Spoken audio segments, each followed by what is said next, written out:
வெண்முரசு. இமைக்கணம் 2. வாசிப்பது சந்தீப். 12000 ஆண்டுகாலம் பிரபாவன் விண்முகில்கள் மேல் அலைந்தது. மழையும் வெயிலும் மீள மீள வந்து சென்றன. நிகழ்ந்தவற்றின் தடமின்றி எஞ்சுவதே விண் என்று பிரபாவன் உணர்ந்தது. எனவே விண்ணில் எதுவும் நிகழ்வதையில்லை என்று தெரிந்தது.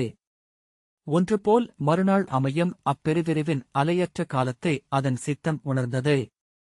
தன் சிறகுகளால் அக்காலத் தேங்கலை அசைக்க முடியும் என்று கண்டு கொண்டது. சிறகசைவை எண்ணெய் காலத்தை கணக்கிடத் தொடங்கியதும் தயங்கியபடி பிரிவின்மையிலிருந்து முக்காலம் சொட்டி வடிந்து அதை வந்தடைந்தது. அதன் ஊசலில் முடிவிலாது ஆடியது பிரபாவன். புவிக்கு மேல் அசைவன எஞ்சியிருந்தது பிரபாவனின் சிறகுகள் மட்டுமே. புவியில் இருப்பென எஞ்சியிருந்தது தியானிகனின் உள்ளம். 1000 ஆண்டுகளுக்கொருமுறை மண்ணில் இறங்கி வந்து தியானிகனைக் கண்டு ஒன்றும் நிகழவில்லை என்பதைச் சொல்லி மீண்டது பிரபாவன். பின்னர் ஒன்றும் நிகழவில்லை என்னும் செய்தியாகவே அதன் உடல் அமைந்தது. குறையாது தவங்கொள்ளும் நிலை கொண்டிருந்தது தியானிகன். சலிக்காது செயல்கொள்ளும் திசை கொண்டிருந்தது பிரபாவன். எண்ணங்களை அவியாக்கி வேள்வி இயற்றியது தியானிகன். அதன் காவலன் என்று பிரபாவன் அமைந்தது. எங்கு தவமும் செயலும் முற்றிணைகின்றனவோ அங்கே தெய்வமொன்று எழுகின்றது.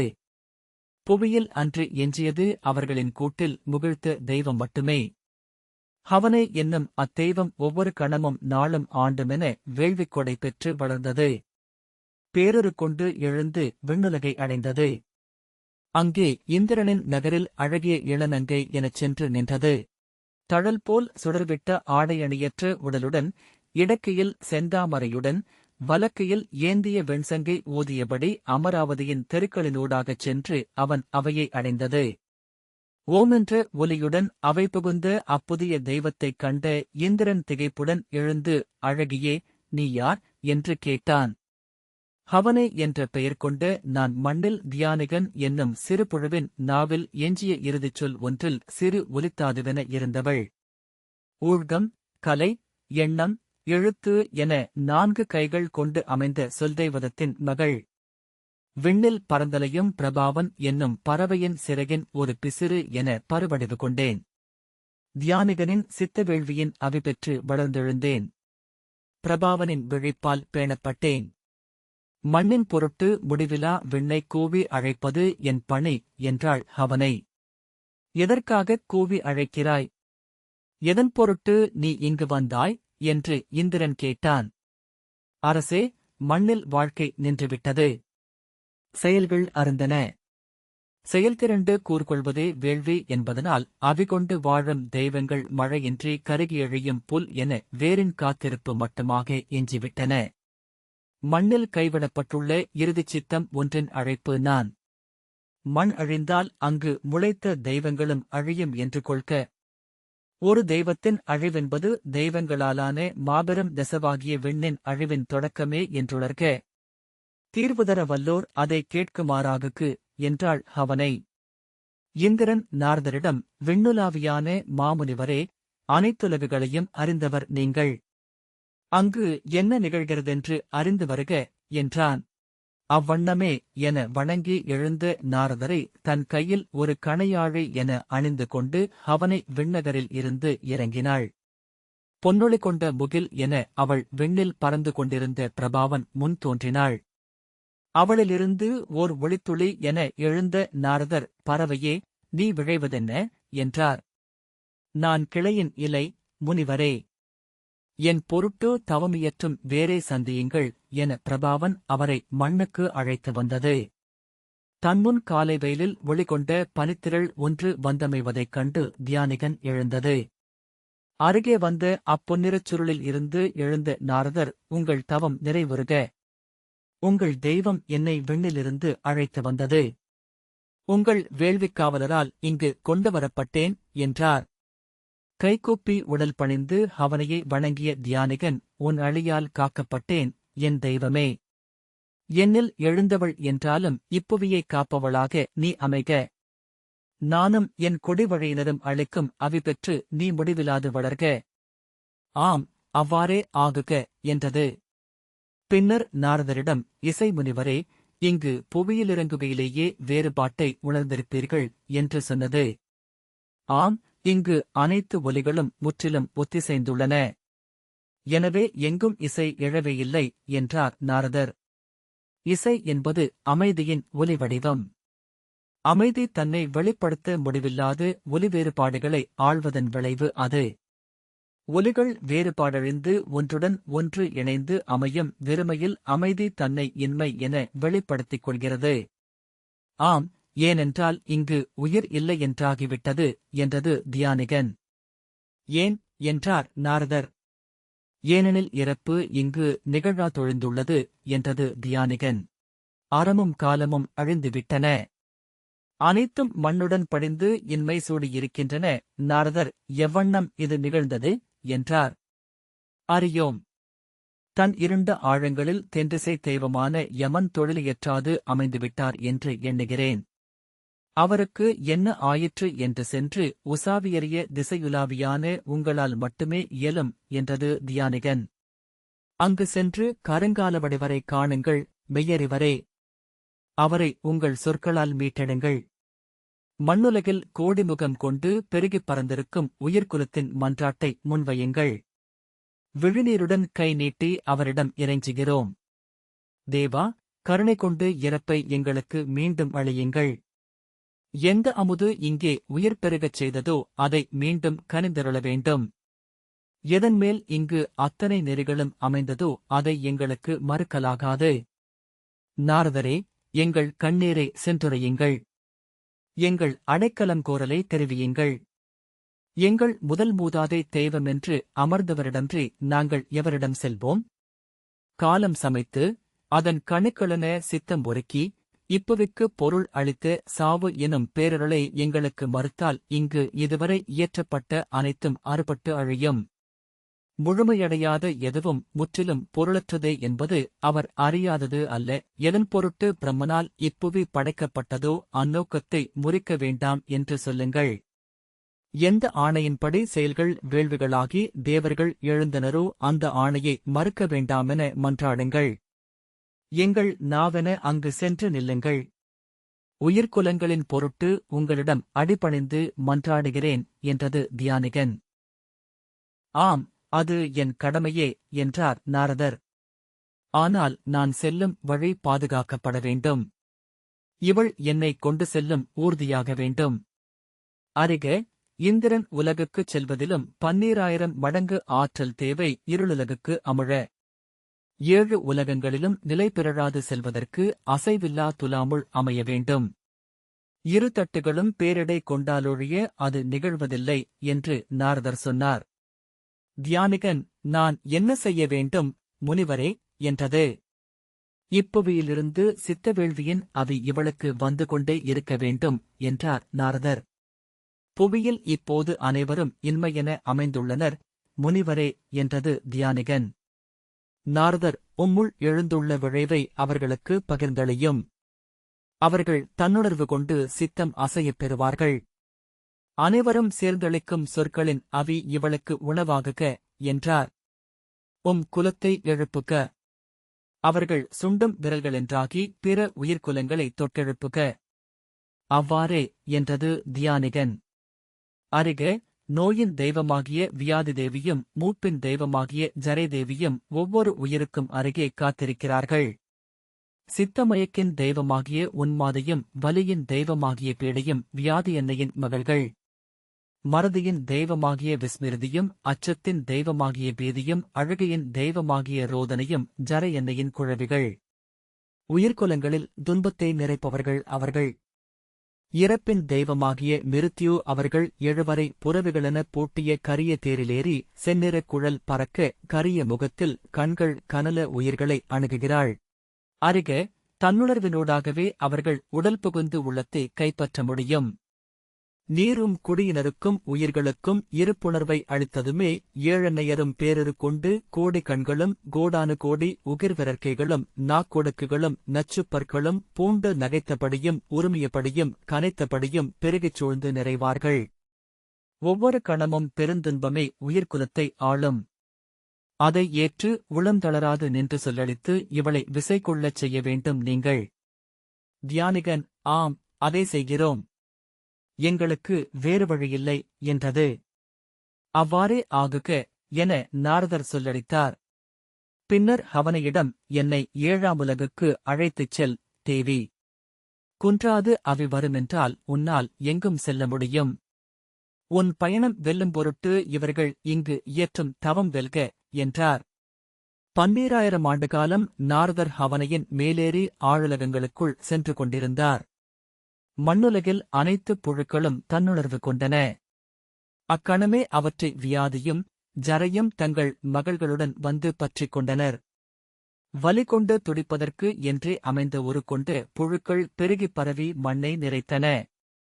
அங்கிருந்த அனைத்து உயிர்களையும் அவை தொட்டெழுப்பின. எங்கும் பெருந்துன்பம் நிறைந்தது. பெருவலியில் எழும் கதறல்களும் அழுகைகளும் அவை ஓய்ந்தெழும் முனகல்களுமாக புவி முழங்கிக் கொண்டிருந்தது.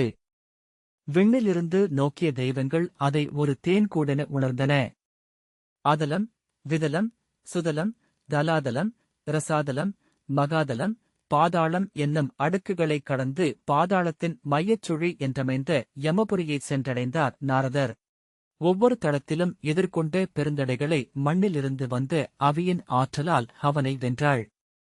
வலியின் அசைவுகளே முத்திரைகளாக, துன்ப ஒலியே வேதச் சொற்களாக, விழிநீரே அவியாக பெருவேள்வி ஒன்று நிகழும் வேள்விச்சாலையாக இருந்தது புவி.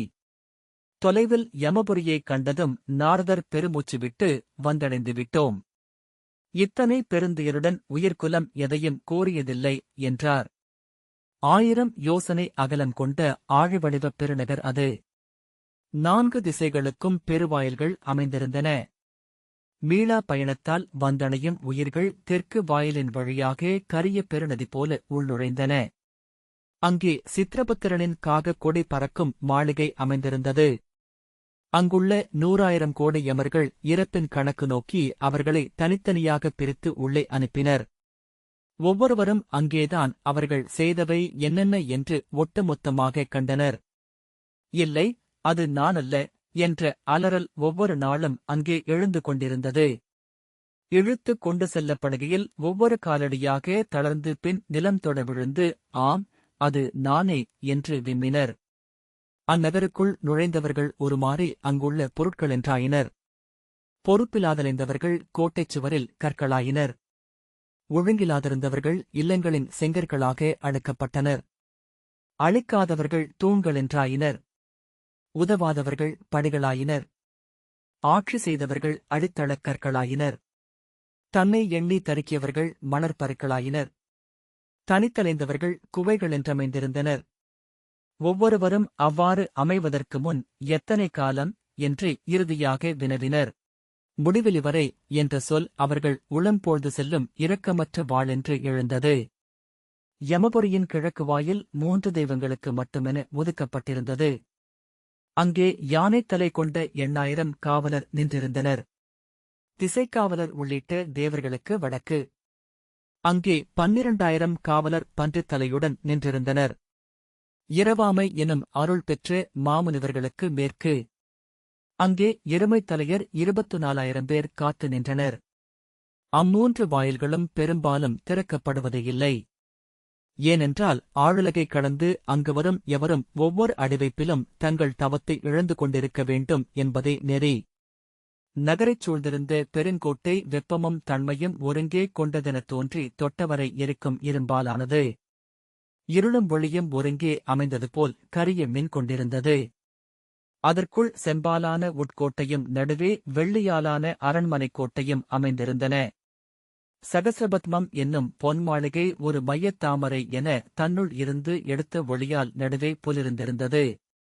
1000 இதழ்களாக குவை கோபுரங்கள் கொண்டிருந்தது. 12,000 உப்பரிகைகளும் 18,000 வாயில்களும் கொண்டிருந்தது. அதன் உச்சியில் காகக் கொடி பறந்தது. ஒன்றுக்குள் ஒன்றென்று அமைந்த 108 தெருக்களால் ஆனது காலபுரி.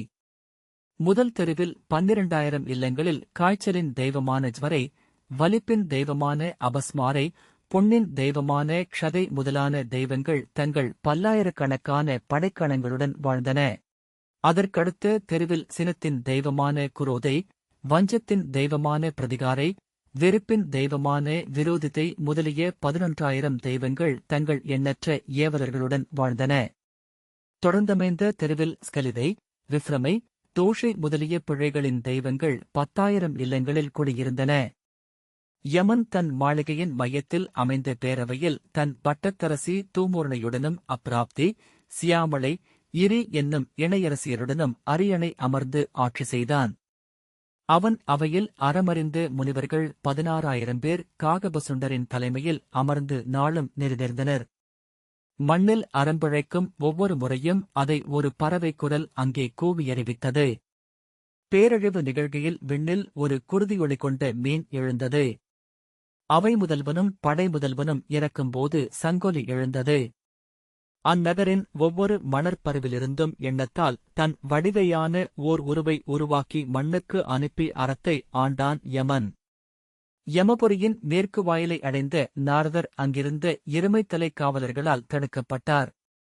இவ்வழியே எவரும் வருவதில்லை. இதைத் திறக்க அரசரின் ஆணை தேவை என்றார் காவலர் தலைவராகிய நியமர். என் வழியை எவரும் தடுக்கவியலாது என்று நாரதர் முன்னால் சென்றார். அவரை ஏந்திச் சென்றிருந்த அவனை அனலுரு கொண்டாள். அவ்வனல் தாழாமல் இருமைத்தலையர் அப்பால் விலகி கூச்சலிட்டனர்.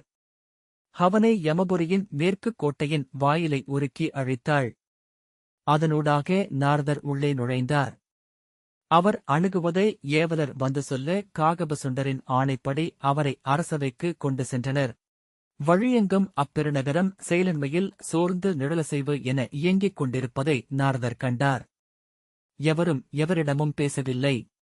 ஒருவர் விழியை பிறர் நோக்கவுமில்லை. ஒவ்வொன்றும் முன்னரே நிகழ்ந்ததன் மறுநிகழ்வு என உயிரற்றிருந்தன. அவை முகப்பில் அவரை எதிர்கொண்டு வணங்கிய காகபசுண்டர், எவ்வண்ணம் இங்கு வந்தீர் நாரதரே என்றார். இங்கு எவரும் வரலாகாதென்று தடுக்கப்பட்டுள்ளது. ஏனென்றால் இங்கு வந்து நோக்கிய பின் எங்கும் எதிலும் எப்பொருளையும் காணவியலாது. இங்கன்று எங்கும் பின்னர் வாழவும் இயலாது. நாரதர், ஆம், ஆயினும் நான் வரவேண்டியிருந்தது. புவியின் உயிர்குலங்களின் பொருட்டு மட்டும் அல்ல, புவியென்று எழுந்த பெருவிளையாடலின் பொருட்டும் கூட என்றார். என்னை இங்குவரை கொண்டு சேர்த்தது மண்ணில் நிகழும் பெருவேள்வியின் அவிப்பயனே. காகபசுண்டர், ஆம், எங்கோ ஒரு பெருவேள்வி நிகழ்கிறது என்று உணர்கிறேன். இங்கு எங்கும் இளமஞ்சள் ஒளியும் இனிய இசையும் நறுமணங்களும் நிறைந்துள்ளன என்றார். அவ்வேள்வி புவியில் நிகழ்கிறது. வேள்விகளில் தலையாயது அது.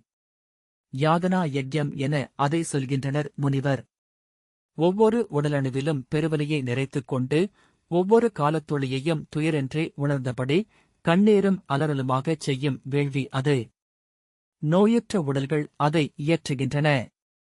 நலிந்து இறக்கும் உயிர்கள் அதனூடாகவே விடுதலை பெறுகின்றன. முனிவரே, இப்போது புவியின் உயிர்க்குலமே அதை அங்கே செய்து கொண்டிருக்கிறது. நோக்குக என்று நாரதர் கைகாட்ட காகபசுண்டர் மண்ணுலகை தன் அகவிழியால் கண்டார். அங்கே ஒவ்வொரு உயிரும் தன்னுடலை தானே ஒடுக்கி உச்சவலியில் துடித்துக் கொண்டிருந்தது. நெறிப்பட்ட பற்கள், இழுபட்டு முறுகிய நரம்புகள், அதிரும் தசைநார்கள், இறுகப் பற்றிய கைகள், நீர்கோத்த சிவந்த விழிகள், நீலம்பாரித்த தோள்கள். பெருந்துயர் என காகபசுண்டர் சொன்னார். ஏனென்றால் அங்கே இறப்பு இல்லாமலாகிவிட்டிருக்கிறது. யமன் அந்த அமுதக் கொடையை நிறுத்திவிட்டிருக்கிறார். அவரைக் காணவே வந்தேன் என்றார் நாரதர். ஆம், இங்கே அறச்செயல்கள் நின்றுவிட்டிருக்கின்றன. அதில் நாங்கள் செய்வதற்கேதுமில்லை. நாங்களும் தெய்வங்களேதும் தலையிட வேண்டுமென்று எண்ணியிருக்கிறோம் என்றார் காகபசுண்டர். அங்கு நிகழ்வதென்ன என்று விளக்கினார். நெடுங்காலமாக அரசரில்லாமல் அவை ஒழிந்து கிடந்தது. பெருநகர் புதிய ஆணைகள் இல்லாமல் ஆற்றியதையே மீண்டும் மீண்டும் இயற்றிக் கொண்டிருந்தது. மையச்செயல் நின்றுவிட்டபோது அங்குள்ள ஒவ்வொன்றும் இலக்கழிந்தது. ஒவ்வொருவரும் இருப்பிழந்தனர்.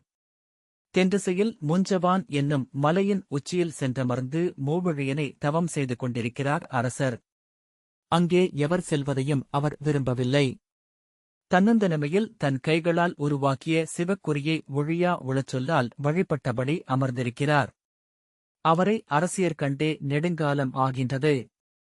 அன்று முதல் இறப்புச் செயல் நிலைத்துவிட்டது என்று காகபுசுண்டர் சொன்னார். நாரதர், நான் அங்கு சென்று அரசரைக் கண்டு பேச விழைகிறேன் என்றார். 3 முதன்மை தெய்வங்களில் ஒன்றே அங்கே செல்ல முடியும். அதிலொன்று எழுந்தருளும் என்று எண்ணினேன் என்றார் காகபுசுண்டர். அதிலொன்றின் ஆடல் போலும் இது. ஆடும் அனைவரும் அவனே என்றார் நாரதர். அங்கு செல்லும் வழியெல்லாம் தடையென அரசரின் காவல் போதங்கள் உள்ளன முனிவரே என்றார் காகபுசுண்டர். அவற்றைக் கடக்கும் வழியை நானும் அறியேன் நாரதர். நான் செல்வது அவர் நலனையும் சார்ந்தது. அதனாலேயே இறுதியில் தடைகள் அகலும் என்றபின் கிளம்பினார். முஞ்சவான் என்னும் மலைமுடிக்கு நாரதர் இருளில் இருந்து மேலும் இருளினூடாகச் சென்றார். இருளில் அவர் உடலழிந்தது. பின் விழி அழிந்தது. அவர் நினைவுகளிலும் இருள் செறிந்தது. அறிந்தவை இருண்டன. இருத்தல் இருண்டது. பின்னர் செல்கை என்பதாக மட்டுமே அவர் எஞ்சினார். மேலும் அவை கோரி புவியில் எரியலென எழுக என்று ஹவனையிடம் சொன்னார். ஆம், என் சித்தம் அங்கே எழுந்து கைவிரித்து அலறி அவர்களிடம் கொடை கோருகிறது.